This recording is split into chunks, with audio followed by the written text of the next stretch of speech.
Thank you so much. I'm really excited to be here because as a person who's worked at federal policymaking, we very much learn from the experiences at the state and local level, as it should be. And we often talk about state and localities, cities, counties as the laboratories of democracy. I know it's very cliche to discuss that, but it is really true that when national policy is working well, it's worked because it's been fully informed by policymaking at the state and local level. And truly, whether it's the federal government, state governments, or local governments, really what's at the heart of government itself is trying to solve problems. And coming from Washington, which has ground to a halt because of the storm, but has also ground to a halt over the last several years because of the level of partisanship, so much of our country's area of focus in making progress is really happening more and more at the state and local level.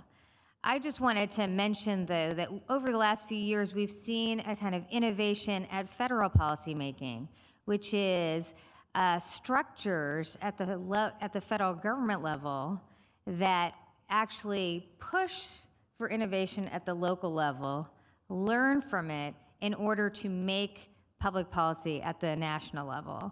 There's areas in education and healthcare where there's really become this dynamic of innovation flowing back and forth from the federal government to local governments, from local governments to the federal government.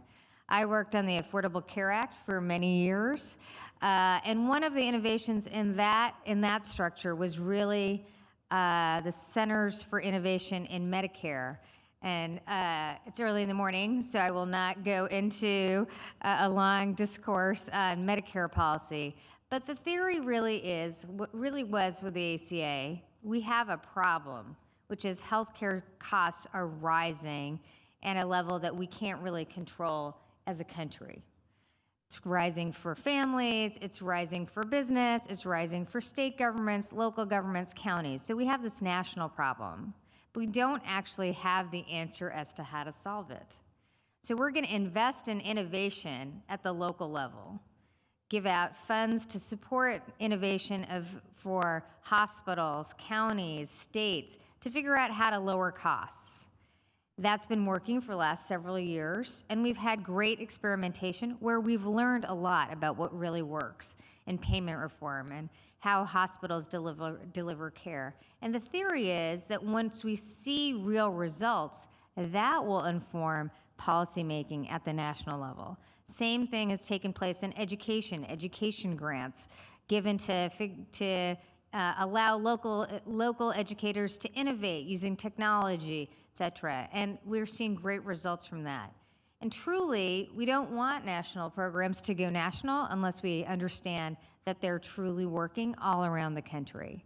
So I think as we go forward, as we discuss this day, it's really critical the work that local innovators are doing, not just for their communities, not to just solve the problem that they're solving for themselves, but we need new structures that help folks learn in other communities what's working in one community, and also allows states to learn what the success from another state, and truthfully, allows the federal government to learn from all of your successes, because that is really how we will make progress in the days ahead. I hope we do not, are not forced to live with this standstill in Washington. I think a lot of what's happening here in Iowa is actually a response to the dysfunction, the political debate today. People running for president are actually in their own ways trying to deal with the level of gridlock.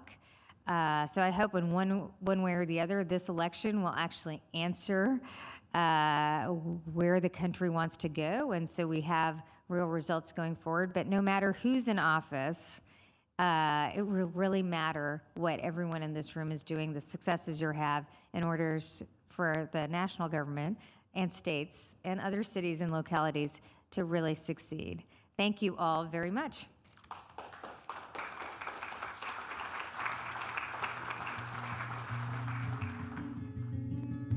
Please welcome Robert Doar, Morgridge Fellow in Poverty Studies at the American Enterprise Institute.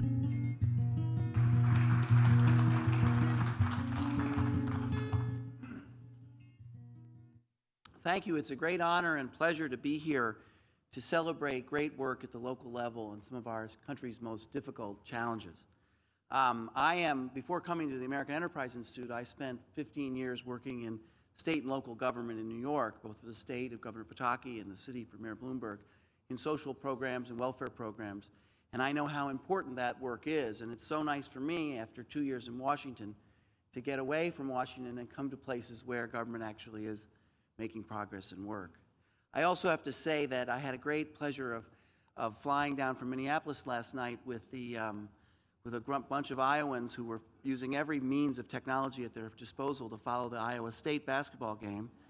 And boy, that was a happy plane ride for all those Iowans. And then finally, it's great to be in Iowa during this time. It gives me the opportunity to say to a group where it may have some meaning, please don't, I repeat, don't vote for Donald Trump. I'm from New York, and I know Mr. Trump, and I followed him, and I think he would not be in the best interest of our country. So I've come to just say a few words about my time with Mayor Bloomberg. Mayor Bloomberg believed that welfare policy in the United States should be based on work, and he was a supporter of President Clinton's welfare to work initiatives and the bill that passed in 1996. He believed very strongly in maintaining those changes. But he also saw in the data that something more was needed. And so he created something called the Center on Economic Opportunity, which was a group that ran from City Hall that sponsored and supported hundreds of experiments in small ways to make differences in people's lives, in efforts to build human capital. And the keys were that we were experimenting, we were willing to try different things, we were going to evaluate rigorously, we were going to abandon failures. This was very important to Mayor Bloomberg. When things don't work, we have to have the guts to cut them off, and we were going to promote success and move them up. And again, the focus was on human capital development. And I'll just give you 3 examples of things that were done in the city that are very similar to the programs that are being honored today. We ran something called Family Rewards, which gave people cash benefits for doing things you want families to do. Take their children to a doctor, make sure their children had attendance in school, get a job. We ran, and that was borrowed from a program in Mexico. We ran something called CUNY ASAP, which focused on intensive counseling for kids coming into CUNY who needed remedial assistance in the summer before the first year of school and then through the first years of school. Enormously successful in a model across the country. And then we started something called the Young Men's Initiative, where the mayor understood that so much of what we do in social welfare policy is focused on single parents with children in the household, which is good. We want to help poor children, but men are often left out. Young men are very high degree to be outside of the labor force, especially men of color. He wanted to focus on that. And then he created something called the Earned Income Tax Credit for childless adults. The federal government was not doing it. He wanted to test it in New York and see what would happen. And that test is underway now. Some of the things we did succeeded, and some of the things failed. And we were honest and direct about that. The Family Rewards Project was not successful in changing behavior. And some are still in process, as the EIT test isn't possible. But the key thing that the mayor, I think, discovered, and this is what I think all of the programs that are honored today seem to reflect in some way, and that is this. The federal government can run programs that generate transactions for individuals. We can run the SNAP program, the food stamp program, and generate an enormous amount of assistance to people in need. We can run the Earned Income Tax Credit and write a lot of checks promoting and rewarding work. But what the federal government doesn't do well is help people transform their lives so they no longer need assistance. And that's where local innovation, that's where local initiatives, that's where programs like you come involved. We can do at the federal level transactional activities, but in order to do the transformational activity, we need to be able to coordinate, develop partnerships, work across partisanship, and work at a lower, more direct human interaction. So I would just say that I think the lesson from what the programs that are being honored today And I hope the discussion that we have today is that distinctive role between the extent to which the federal government can provide assistance, but if we really want to transform people's lives, we need to work at the local level to make them be able to move up and out of poverty. So thanks for having me. I'm very glad to be here. Thank you very much. Please welcome Ron Brownstein, Editorial Director, Atlantic Media.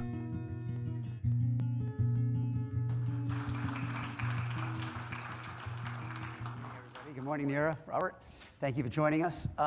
As Margaret noted, this has been a 15-month process for us, looking around the country at really over 200, as we'll explain a little bit more later, 200 innovative programs trying to find the very best of the best. And one of the questions that we found ourselves asking as we went through this is what creates a culture of innovation and the various actors that have to come together to create innovation. So let's kind of talk about that broadly, but start maybe, Robert, where you left off with the federal government.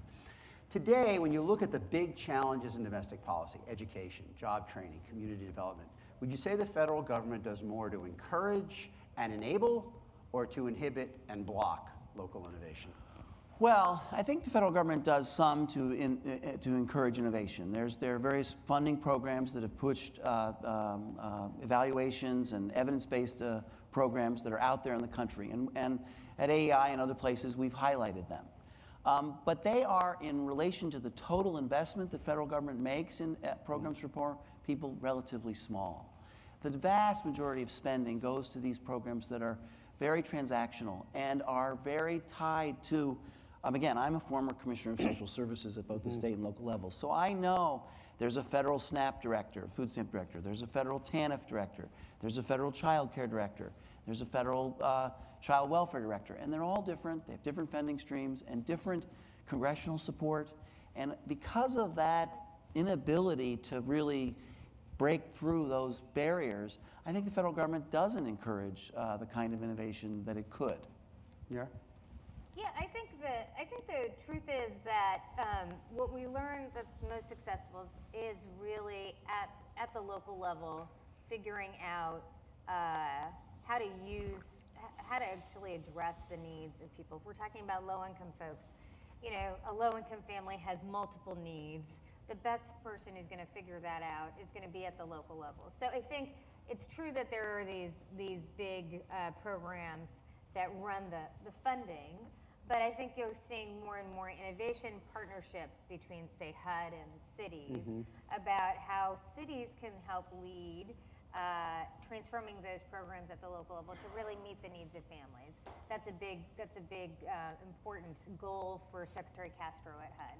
So I think you're seeing that kind of innovation. I think at a big level, I mean, sort of 60,000 feet, the truth is it is hard to innovate if you can't fail. And the culture of Washington makes failure very difficult, right? Solyndra. You know, Solyndra, or, I mean, anytime something happens that doesn't work 100% well, the director's name or the staffer's name is in the newspaper.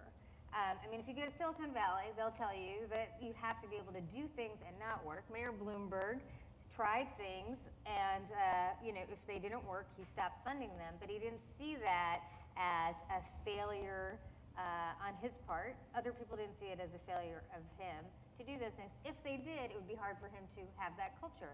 So I think that is really the biggest problem at the federal level with innovation writ large, which is it is hard to step out of your lane and try to solve problems in a new way, because if you don't succeed, there are big risks in that. And so that, I think, is something that we have to solve, but a lot of the work that really has to happen is in solving problems is at the local level. So there are various models for how the federal government can promote innovation, and one that we saw quite a bit under the Bill Clinton administration that comes into some of the policies of the Hillary Clinton presidential campaign are to say, okay, an innovation emerges in one state or two states or three states. Once we think it has reached critical mass, we'll provide a pot of federal dollars to try to get other states to do it. That, for example, is what she's proposing on preschool, similar to what the president, of course, is proposing. Tell me what you think about that model and what's its strengths and weaknesses at this point. Yeah, so I mean, I think that the example of Medicaid has really transformed what, you know, the ideas at the national level, right? So Before the Medicaid example, the theory was broadly that if the federal government invested a lot in something, most states would take it up. I mean, if the federal government was a 90%, 95% partner, states and localities would really take it up. And given what's happened with Medicaid, the Supreme Court's decision that states can, choose to opt out. Many states are choosing to opt out at a 90%, even when they have 95% federal funding for, what I consider ideological reasons. That does transform notions of policymaking. So in college access, et cetera, you see on the Democratic side, people much more focused on a kind of federal solution, because if you can't really promise any longer that if you heavily invest in the states, you'll actually solve the problem, given what's happened with Medicaid. So ironically enough, this kind of push for federalism has redirected a lot of folks to really say, if we want to solve the student debt crisis in the country, we're going to have to rely much more on states, much more at the federal government, because we can't really rely on states. And, for some challenges, you really deal with these oddities. Well, if you're a low-income student in Alabama, why should you not have any support, but a low-income student in California or New York, because those states will take up, they're going to face it. Before bringing in Robert, can I follow up? So Sure. Do you think that the proposal from Hillary Clinton specifically is following this model on her preschool proposal, basically providing grants to states, but the states would have to say yes to participate? Is that obsolete? Should this in fact be something, should she structure it more like something like a Title I, where it's available to every young 4-year-old person, 4-year-old kid in the country, regardless of what their governor says? Well, pre-K is an interesting example, because pre-K is an example in which Republican governors have led, right? So, that was not the case with healthcare expansions. We had expansions in Massachusetts, but beyond that, you didn't see as much as you've seen in pre-K, where it's really a lot of Republican governors. So I don't think we should give up on the federal model to solve problems, or the Federalist model to solve problems. I think it's important to try. But I think if it's, we should also recognize that if this persists and this kind of heavy partisanship persists, it's going to move the debate in ways that are, less federalist in the long term. So I'm hoping pre-K is an issue in which we've had so much traction that you wouldn't have people just say, I'm going to reject these funds in order to achieve my political ends. Robert, so we saw it under certainly TANF, the CHIP program. Almost every state came in within 2 years in this model. But again, as Neera points out, in Medicaid, a very different. Yeah, and I think that reflected I think that reflected the lack of trust between a sort of one-size-fits-all federal proposal, and that I think should be respected. And to the extent that Mrs. Clinton is recognizing that in pre-K, maybe they should start a little smaller and develop some evidence of success before going to a firm, solid, heavy-handed mandate, maybe the better approach. Medicaid is a big program, an important program, and certainly in New York, we were ahead of the game in expanding access to Medicaid, but it's also very expensive, and it delivers uneven quality health care. And my experience has been that issues concerning health care and the health of families is hard to manage from CMS in Washington. So I would encourage more of this kind of allowing the states to experiment and give them opportunities to find what works for them. Just to be clear, the Medicaid program is kind of a quintessential state-federal government partnership. The benefits are, for the most part, determined at the state level. There's federal funding. It used to be considered one of the models of state-federal partnerships, because the states themselves really decide a lot of what the program looks like. There are some federal requirements, but it's nothing like a Medicare program, which is fully federal. And so, I think the end result of this is that we have this, kind of terrible irony, which is that, you happen to be a low-income person in Texas, and you don't get Medicaid, but if you went up the income scale, you'd be on the exchange. Right. So it seems like we've developed a policy that just particularly punishes low-income folks, which is unfortunate. Now, conversely, many Republicans are now talking about, as their means of promoting local innovation, block granting big chunks of the federal anti-poverty programs. Paul Ryan has a proposal, Jeb Bush has a proposal, Marco Rubio. What would block renting of big programs like Medicaid, food stamps, other anti-poverty programs mean? Would that in fact unleash more local innovation?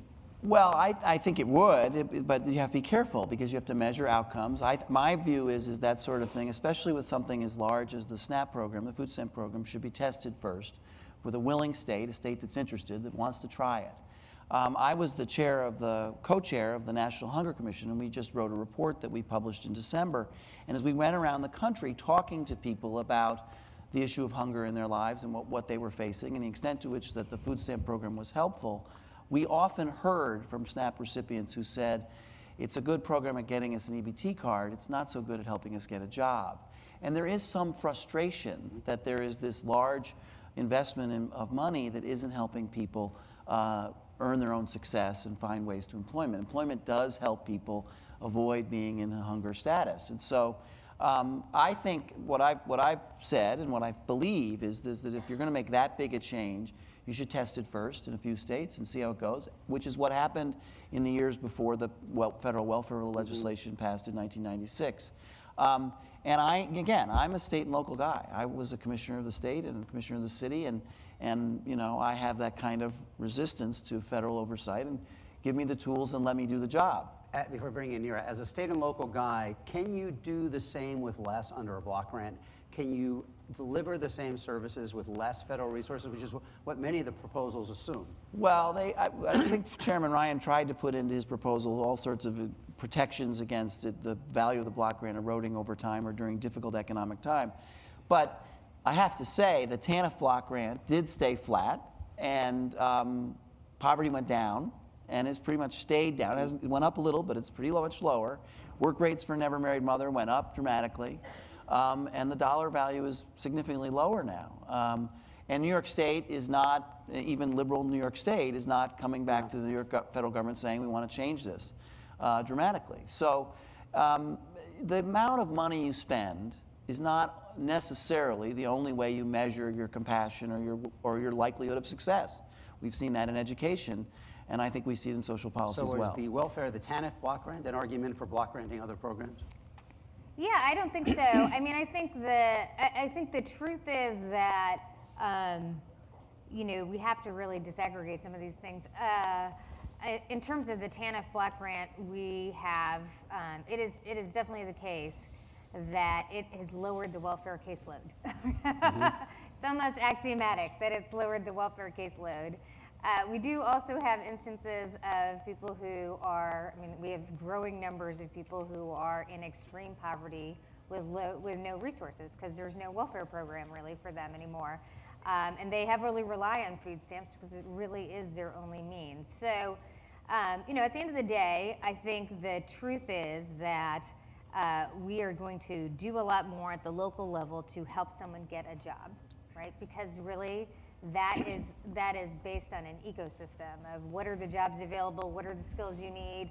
At the same time, I think the challenge really for block granting and other proposals around cutting services, et cetera, is really how are you going to solve?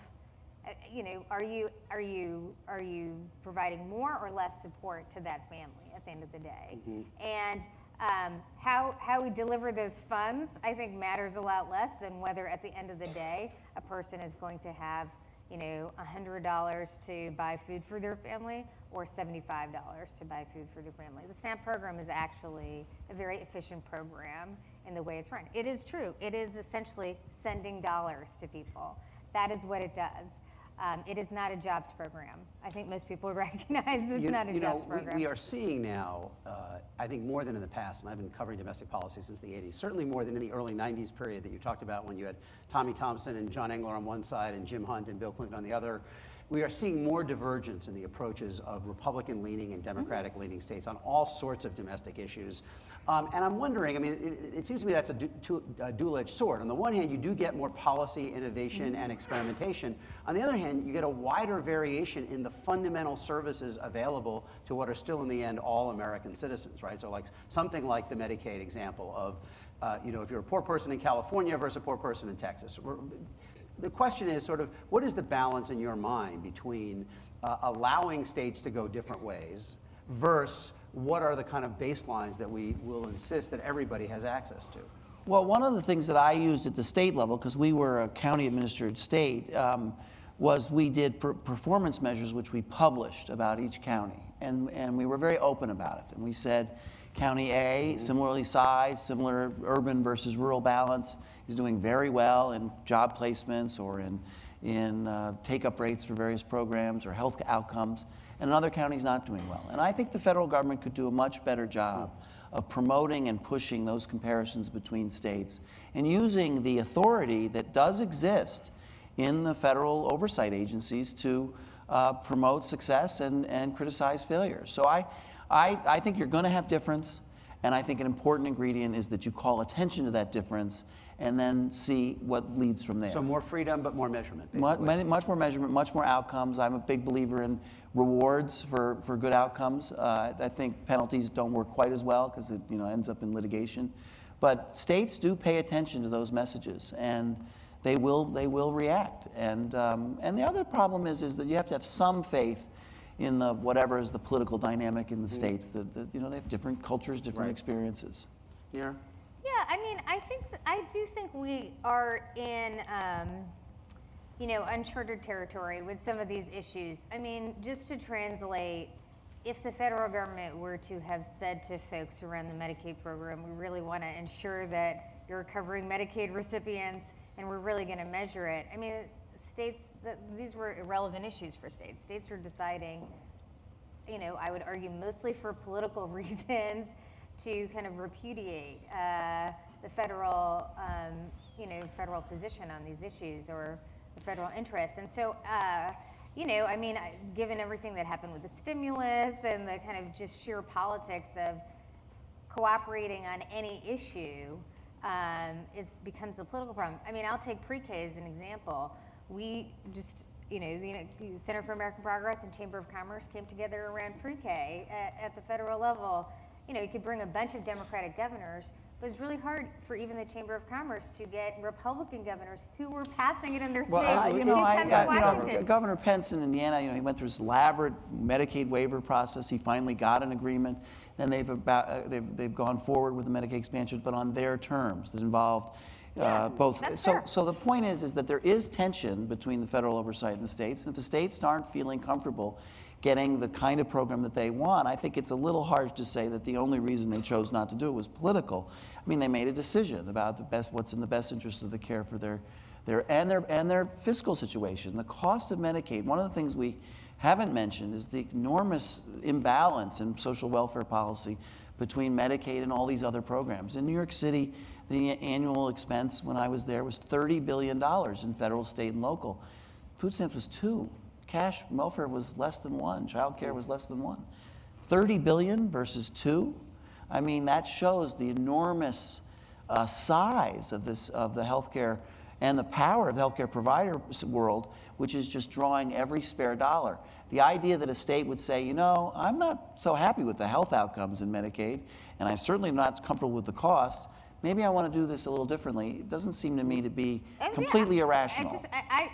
Look, any governor who wants to innovate on how to do Medicaid or partner with CMS to have a different structure, whether it's the Arkansas model or the Indiana model, that is, I think, exactly the right approach. I think the difficulty is, I don't think we can just put aside the fact that there is a political ramification for governors to be seen partnering at the federal level. And that might end in a year, because the hyperpartisanship might change. But that reality makes it difficult to argue when you're trying to solve national problems that you can rely on a state-federal partnership like the basic model of progress in the 90s, and I think we have to deal with that reality. Let me ask it from a different question. Given that, especially, are states the right partner for federal policy? Should federal policy increasingly be trying to work through cities, which are showing lots of interest in tackling these problems directly, and even some of the non-governmental groups that we're seeing? Counties. And counties. I mean, should federal policy, the basic default is that it's going to work with the state, and the state is then going to, should federal policy increasingly be trying to circumvent the states? It depends. It depends on the discipline. In social welfare, for most states, the programs are run through the state governors and state bureaucracy. It happens in New York that that's not the case, that the localities actually run the programs. And so there wasn't an opportunity for Mayor Bloomberg to be much more active in running the welfare program that most cities don't have. But normally, in the world that I come from, welfare policy, states are a place to go. In housing, it may be better to be with the cities or the localities. In education, it could be also more direct and around the governors. But, so it depends. I mean, it's What do you think? You know, I hope we don't really have to, it doesn't really come to that. I mean, there is obviously a lot of areas in which cities are really innovating much farther and faster than states. Climate change is an area in which cities, mayors are really far out ahead, paid leave programs, et cetera. But at the end of the day, you know, I think to have, you know, I hope we'll actually get faster to getting out of this hyper-partisanship than we will to a new model. I do think we should allow, I mean, one thing I would say is, I do think we should have systems which allow cities to innovate. We should have systems which the federal government allows states to innovate faster if they want to, and allows cities to innovate faster than states. So if they want to. So I think that is a good model, so we get actually more laboratories. Sometimes what happens is states are the real locus, and then you see this in paid leave, for example. You know, the state will pass a law saying no locality can pass paid leave. You know, that strikes me as a little odd as well. It should, if we actually believe in local control, we should allow that at both ends. But it reflects the reality, right? That in many of the areas that you would want the federal government to kind of accelerate change, cities are often more willing to go down that road. Or even faster. Faster than states would. So I mean, you think about Atlanta in Georgia, or Austin and Houston and Dallas in Texas, Florida. or Miami and Florida. They're all willing to do things that their state-wide politics probably don't want to do. So why have it dependent on what the state says? You know, I think the thing, I guess what I'm trying to say is, what's really happening, if we just want to be honest, states you're getting a series of reactions, right? The federal government does one thing, some states, not all, some states have a counter-reaction, and then localities are counter-reacting to the states. You know, I hope that we can get back to a world in which people actually try to solve problems together. I think that will happen. You know, I think this new model of moving more directly to localities will happen if we continue in the world that we're in. You'll see that. Now, there's inherent unfairnesses to that, because people, like low-income people in rural places, will be in some ways really left behind. But people would rather make some progress than no progress. You know, I think some of it is reflected in your awards, and what I've seen when I go around the country is that in the face of a sort of stalemate at the federal level, states and localities and not-for-profits and corporations are rushing in and finding that they can have success where waiting around for the federal answer wasn't really getting them anywhere. And I think that's good. And I think we want to encourage that as much.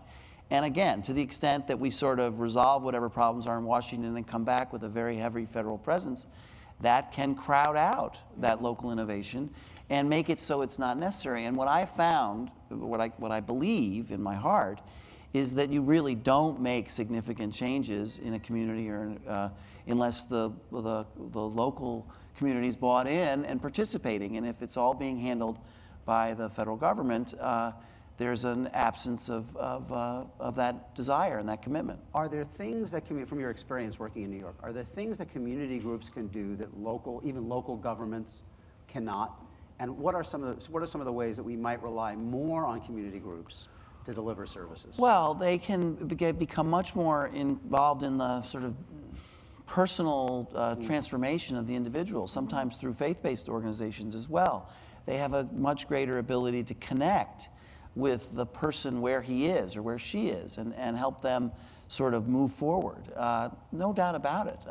Now, they can't solve all problems and they don't have the resources, but there is a role for them that is you know, really, really significant in ways that a government agency just can't do it. The government agency is controlled by so many parameters and rules, and the rules are different by program. So an income test in SNAP is A, and an income test in cash welfare is B, and an asset test is different, and you have to navigate all that, and it paralyzes people's ability to just deal with the person right in front of them. You know, in this process, we looked at several hundred programs, and many of them are just terrific. I mean, it was hard to, and it really is a testament to these 5 or 6 that we got down to, that they are the winners. But often That's heartwarming. it is, and it's terrific. But often the challenge is, how do you take it to scale, right? How do you get these really good ideas you see in one community, or even 2 or 5, to the point where it can really make a difference in a country as big as this? What has been your thinking over the years about the best ways to take good local innovations and to build them to a scale that they have a national footprint? You know, I'm actually heartened that we have seen some progress in thinking at the federal level of how to do that. So I mentioned the Medicare program, and which is a big, huge federal program, but the idea, you know, sort of what I consider an innovation in the model is to have the federal government encourage local innovation, but then do hard, rigorous analysis of how the programs, whether the programs are successful, but also what is making them successful, so you can understand whether it's something that you can replicate or not.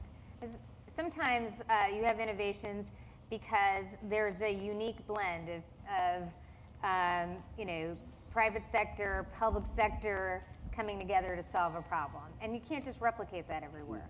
But I do think that there is this model now, which, if you know, hopefully will be successful, in which the federal government, states, and localities are basically iterating together about how to solve a problem, and also, you know, to provide flexible funds for communities that want to take up that success to move forward. I think it's the division is the long lines that I mentioned in my remarks. If it's a transactional activity, a work support that attempts to bring low wages up above poverty level, like the earned income tax credit or food stamp benefits, or something that is basically transactional to shore up a low income in an appropriate way that rewards work, I think the federal government can do that pretty well. If it is human capital development, and when we're trying to help people's skills and be improved so that they can move up even further, I think it's much harder, much harder to do from the federal government. And so I think what we have to do is get it right, so that the federal government is focusing on the things it can do, which are frankly quite easy. You know, writing checks is not hard.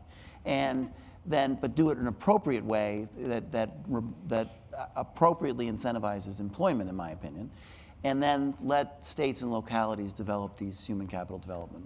Is there a specific program or kind of initiative that you can think of that started in a particular place as a local innovation that has in fact been successfully scaled to a national reach? Charter schools? I mean, what would qualify as something that did make the climb we're talking about? Well, charter schools aren't everywhere. I mean, they're mostly urban. But, you know, I mean, one would hope with pre-K will be that model. But that's one that started very local and has moved across states. And cities. And states, yes, really. And some, I mean, it's showing really impressive results. So if we ever get to a federal policy, it will be. Well, I mean, I've got 2 examples. I mean, one is I mean, I'm a welfare reformer. I believed in what President Clinton did, and that started as work-based, work-focused welfare policies in states, and then built up to something that could be replicated statewide. The EBT transaction process in food stamps started locally. I mean, it happens all the time, but you have to develop it, you have to show the record, you have to show the record of success, you have to evaluate, and you have to promote. I mean, the COPS program is another example, right? Something so like community policing. Community-oriented policing, which really took off. New York likes to say it's always them, but it was really mostly a Boston program. Not me. I'm not that. But that's one that really transformed. And that was with the model of find an innovation, federal government put out money, encourage other cities to adopt them. By the way, we're going to bring in the audience in a couple of minutes. If you want to line up, we have a couple of microphones on the sides here, so we'll turn to you in a moment. Let me ask you this: we're in Iowa, we're in the middle of the campaign season, and I think as you noted, an undercurrent in this campaign is this sense of frustration on left and right about the limited maneuverability of the system now. You can't really move it very far in any directions. And we're hearing all sorts of competing theories about how you respond to that and how you get past that. Bernie Sanders talks about we need a political revolution. Hillary Clinton says we need someone who knows, who knows how to work the system. Donald Trump is basically saying, force of personality, I will break through all of the logjams. When you think optimistically about the prospect of getting out of this limited maneuverability, what seems to you the most likely way that it is going to end this period of stalemate? I have to say I find Donald Trump a fascinating figure, and again, I'm definitely not counseling people to vote for him. But I think what's interesting about him is he is really channeling an anger at Washington that is channeled, that is attacking both sides, even though he's running for the Republican nomination. He is really, I think in the last couple of years, we've had stalemate that has led to gridlock. And I think both sides think they are best representing their voices in doing that gridlock. But what we're seeing in all sides of the political debate today is a response that gridlock is angering everybody involved. I find it fascinating how many people are anti-establishment in both parties, far more in the Republican Party. But I think it's I think we're having politics become more and more disruptive because people are more and more angry that in the face of real national challenges, we are incapable as a nation to solve them. I don't think Republicans are asking for a big government by any stretch, but I think they are also similarly displeased with a government that fails to do anything. Robert, what do you think? Politics, stalemates come and go. We go through some difficult periods. I think a new president with a new agenda and a fresh start. Speaker Ryan, I think, is showing signs of being thoughtful and innovative on a lot of ideas, some of which concern social welfare policy. I'm, assuming we get through, and I'm pretty confident about this election process. I think that the polls say what they say, but we'll see what the voters really say, and a new administration can lead to more positive outcome. But there are real divides. One of the problem is the deficit, and the other issue is that people are mostly upset about the really stagnant economy, and that the wages are not rising, and their costs are crippling them in a way that they don't feel comfortable. And I think that will help break a lot of logjams. One thing I think that's really interesting about Trump is some of these issues he really crosses lines, right? So on Social Security and Medicare, he's a big proponent of keeping them as it is, not wanting to touch them. Last night he came out for Medicare negotiating drug prices. Not a policy most Republicans are known for. On the other hand, on immigration and other issues, has moved really far right. So. It's an interesting debate, and if he's the nominee of the Republican Party, which I'm not guessing that he will be. I don't know. He is. It's a Democrat's favorite wish. Yeah. Now, one thing though, one thing. I don't know if I can see anybody at the microphone, so let me ask another question until somebody gets there. One thing we have seen in many of our winners is the ability to build local coalitions that, in fact, bring together the same kind of interests that are unable to come together at the national level. And I've been struck by that in kind of reporting on this, that why does it seem to be easier to bring together these kind of disparate interests around projects at the local level than it is at the national level? Partisanship is such high stakes, and the press and media attention and the gotcha mentality just doesn't exist at the local level in the same way. Especially, I was in New York City and we had our own problems, but even smaller, there just isn't that kind of political competitiveness which drives people to find fault all the time. Instead, there's a willingness to work together. The other thing I wonder about is, part of the political polarization is in fact a geographic separation. We don't really live together in the same way as we have these democratic-oriented cities, right? I mean, the Yes. top 100 cities are as democratic as And they've ever been. close-in suburbs are Close very in suburbs, progressive. and then it kind of moves further out. It becomes more Republican. I'm just wondering, I mean, does that argue for, again, finding more local variation as a long-term kind of solution to some of these stalemate issues? Yeah, I mean, look, I would counsel that we need to have systems that encourage cities and localities to be able to do what they want to do and don't stifle them. And maybe we need more federal support for those programs. I just, I think the thing that I sort of run up against is, at the end of the day, a continual system in which the country kind of pulls apart, and federal policy not only acknowledges but embraces that Or pulling adapts to apart. it, I think is over the long haul very problematic for the country. And do you think block grants accelerates that by allowing more variation in the outcome, or do you think block grants, in fact, allows more innovation to occur? I mean, it really is a question of the block grant. A lot of block grants have just turned out to be a way in which the federal government does not hold anybody accountable, and we spend a lot of money in ways that don't make a lot of sense. I mean, when I look at how we spend transportation dollars, is that the most efficient and effective way we could spend transportation dollars? No, it definitely is not, because of the way we model the block grant. So Robert, you're kind of raising an interesting construct here. Should federal policy basically accept the reality of a country that is going in very different directions and kind of bend to that and even accelerate it by allowing more freedom and flexibility, or should it try to establish more kind of common standards that would apply in areas like education and social welfare? Well, in education and social welfare, I would rather have a greater flexibility. Remember, the federal government is also weighted down by a bad fiscal problem that is not getting better. I mean, deficits may have dropped, but the long-term trend, CBO just came out, are very serious. And so long as that hangs over and there's an inability to find the long-term solution that can get us so we can find a way that feel more comfortable about big federal investments, we're not going to be able to do that. So we have to leave it up to localities. Now, I have to say, there are certain, civil rights issues and certain,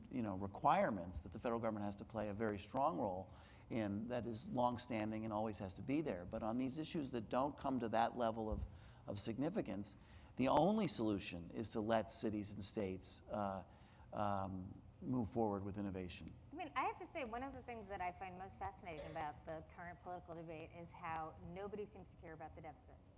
I mean, on the Republican side, there's very little discussion of the deficit, tax policies. The tax policies are going really far in the other direction on deficits. I definitely think that a lot of people have little faith in the federal government's ability to do something. I appreciate that. But I don't actually think the deficit is the challenge that we face on national policy that we faced. I mean, the deficit has come down dramatically. We do have long-term challenges on the deficit for sure, but it is not, we are not approaching anywhere near most of the countries we're competing with in our debt load. So I don't, and you can barely find anyone talking about it in a Republican debate. I mean, we've had almost no discussion. So I don't think that is the political challenge it has been in the past. In the Congress, it is. I mean, the Freedom Caucus and the conservatives and Speaker Ryan's conference that's going to come back, and it's going to be very hard for them to have real wiggle room. I think we have a question over here. Yeah. I'm somewhat intrigued by this concept of the cross-section between innovation and how people are voting. And so the conversation jarred loose for me a concept, and I guess I want to feed it back to you and see if you have any insight into it. I look at the world through culture constantly, and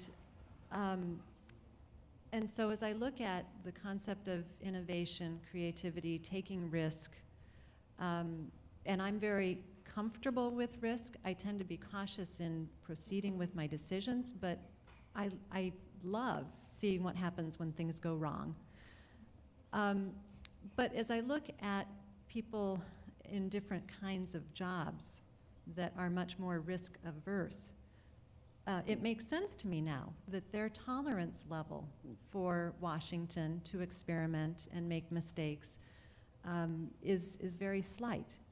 So has there been some research done, some correlations on the types of jobs people have, how risk averse it is, and maybe then how that translates to voting?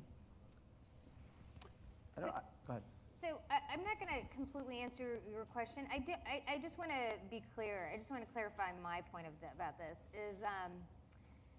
I think the challenge is not that there are kinds of jobs people are less risk averse. People who are less risk averse take a certain kind of job. I think the challenge we have in Washington is that you can take a person who, I mean, I've seen this happen, who comes from the private sector, right, has worked at companies, been extremely successful because some of those companies fail, but they've learned, they've innovated, and they've been super successful. You put them in a role, an important role in the federal government, and the problem they have is that if there's any failure, it becomes, just to be clear, a Washington Post front page story. Given that we have an oppositional Congress between the president and the White House, it becomes several hearings. People are called to testify. So, you know, the stakes for failure are very, very high.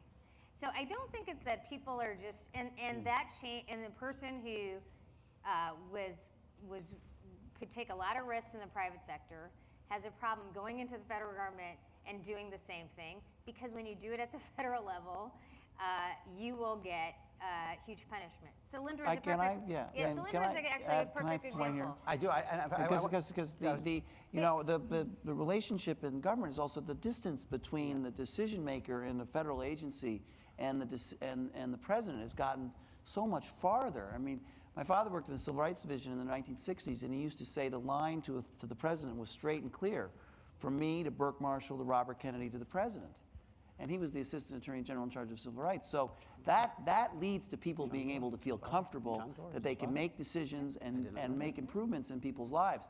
The current commissioner of the Child Support Enforcement Office, who's a friend of mine, Vicki Turetsky, there's about 20 people between her and getting a decision out of the White House. And that just, it may not be the fear of a mistake, or maybe it's all those people in between are not allowing her to do anything because they're afraid a mistake will happen. But that is a problem in government now that doesn't exist at the local level, where the chain of command is much shorter. I want to ask you, I want to follow up on that. But first, we're both here. John Doar is your father? Yeah. That's very admirable lineage. Great hero of the civil rights movement. Thank you. Let me ask you this, though. At the local level, you talked about the focus on data in the Bloomberg administration, Eric, and certainly there hasn't been a mayor more quantitative than that.